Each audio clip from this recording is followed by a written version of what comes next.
This may be slightly off topic, but after my dad and I walked out of the auditorium from seeing this movie, my dad, just out of nowhere, told me, by the way, son, James Samuel and Seal are brothers. I looked at my dad like, what? I was shocked because I had no idea that those two were brothers. But looking at these two pictures side by side, I see it now. I just thought I'd share that funny moment with y'all. Anyways, on to the review.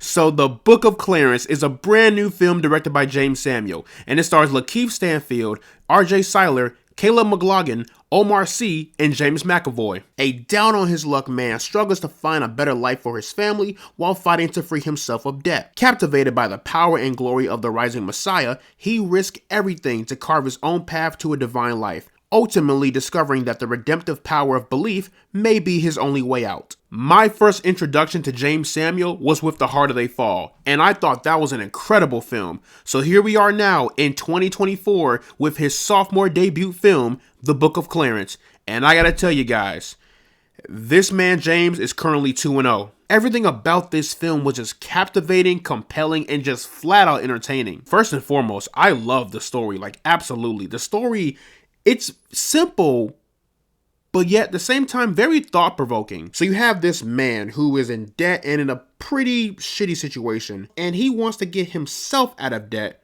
while also creating a better life for him and his family. And he is willing to get to that point even if it means taking extreme measures. And again, even though the actions he takes in this film are quite extreme and risky, his heart is in the right place. It's like, yes, this is the wrong way of trying to relieve yourself from debt and creating a better life for you and your family, but at the same time, you gotta do what you gotta do, man.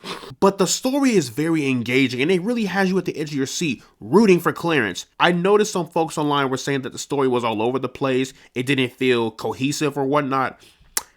I would disagree with that. I think that those different aspects that you see in the film, they are woven into the movie, but it doesn't completely derail from the main focus. But to me, I look at those aspects and see it as rather more of a reflection to our reality. I could give more details as far as what I meant by that, but that would lead into spoiler territory, and I don't want to do that. I don't want to spoil this movie in any way whatsoever because this movie is a feat. What I can talk about are the characters, because the characters in this film are just incredible. Lakeith Stanfield, R.J. Cyler, Omar Sy, Caleb McLaughlin, everyone is just amazing in this movie. For me personally, my two favorite characters are Clarence and Barbados. Wait, his name's not Barbados. What am I saying? Barabbas. There we go. Whenever I see Lakeith Stanfield, I'm gonna be there. I'm sorry. Dude is legitimately one of the best actors of our generation. And even after his recognition by the Academy, I still feel like he is a mad underrated actor. And in The Book of Clarence, Lakeith Stanfield plays this caring, compassionate, yet daring and bold man who wants to do right by himself and his family, but he is willing to take whatever extreme measures to get there. But one thing about his character, he has a lot of heart. Like, his heart is in the right place, but the way he goes about things, no. But he really is a character that you can connect to because, y'all, let's be honest. In this world, in our reality, nobody wants to be a nobody. Nobody wants to be remembered as a nobody. We all want to make a name for ourselves. But Omar's character is this tall and intimidating brute force who has really good comedic timing, similar to R.J. Cyler's. When it comes to R.J. Cyler playing that one friend you can always rely on, but he's always got some shit to say and his comedic timing is always on point, that is the go-to guy. He plays that part to the max, and it will never get old. And that leads me into the humor, because the humor, I have not laughed this hard in a movie theater since Aquaman 2. Only difference is that I was laughing for different reasons. The humor doesn't feel over the top, it doesn't feel misplaced, it is perfectly timed and perfectly said. And the humor ranges from clever dialogue to a little bit of slapstick humor to even a dancing scene. Now, there is a dancing scene in this movie, but I gotta tell you, it was incredible. And speaking of dancing, the soundtrack in this film is remarkable. That Hallelujah Heaven song with Lil Wayne go hard. And now knowing that James Samuel and Seal are brothers, Yeah, that musical talent runs in the family. If I could describe this soundtrack, and quite frankly, I'm not really good at describing music, but if I could describe it, I would say this soundtrack is like triumphant glory blended with cosmic soul, if that makes sense. Remember when I said there was a dancing segment in this movie?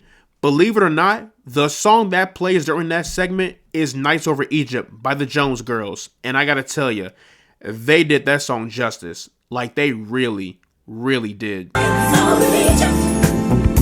And the editing and the cinematography and the production of this film is just phenomenal. Especially the editing. You can tell James Samuel experimented with a lot in this film. Everything from GoPro camera shots to just smooth Star Wars-like transitions going into the next scene. Like, it all just looked incredible. And the pacing in this film is just perfect. So this movie's about 2 hours and 9 minutes, but not once did I say, you know what? This movie could have been shorter. Nope, I thought that 2 hour and 9 minute runtime was all that was needed. No problems here. And I appreciate them filming at on-site locations because that really, really increased the value of the production in this film. And I will say this right now, this movie has some heavy messaging. A couple of points which include police brutality against African Americans, we all know that, and also how people will do the most extreme shit just to get to a point of satisfaction in their life. And also, listen. Well, you can't even see it. I am a Christian man.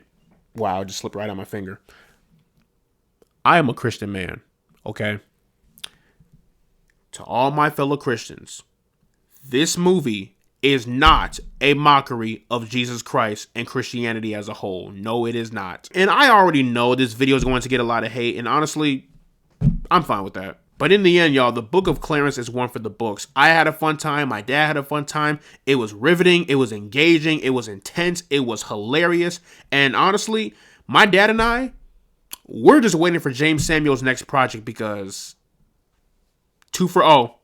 Let's make it 3 for 0. So plugging the Book of Clarence into the rank system, I am placing this one into the pinnacle zone. But yeah, that is pretty much my review for the Book of Clarence. Let me know down in the comment section below what you guys thought about the Book of Clarence. Did you love it? Did you hate it? Would you prefer this or The Harder They Fall? What do you expect to see in James Samuel's next project? Whatever you thought, let me know down in the comment section below. And as always, guys, leave a like and subscribe if you want to see more. And I will see you all in the next one.